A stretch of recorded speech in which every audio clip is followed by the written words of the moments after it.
अरे ओ झोपड़ी वाले जादू, अपना ठेला लेके यहाँ से चला जा, वरना अंदर कर दूंगा रे। और दोबारा यहाँ दिख मत जाना। आज इस पुलिस वाले ने मेरी बेइज्जती की है रे, मैं इसकी नानी छोड़ दूंगा रे। IAS बन के बदला लूंगा रे। मुझे UPSC की किताबें दे दो रे, पैसे नहीं है रे। चला जा जादू झोपड़ी वाले, नहीं तो काट मार के निकालूंगा रे।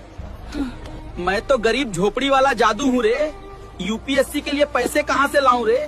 अपने हल्कू भाई के दोस्त को कॉल करता हूँ रे। हेलो भाई, हल्क भाई अब नहीं रहे रे, मेरी मदद करो रे, मुझे IAS बनना है रे, मुझे किताबें ला दो रे। तू चिंता मत कर रे छोटे, हल्कू तेरा ये भाई तेरा ख्याल हल्कू की तरह ही रखेगा रे।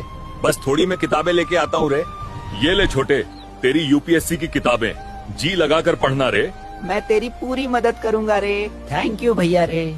सबके सपनों की महलों में रोशन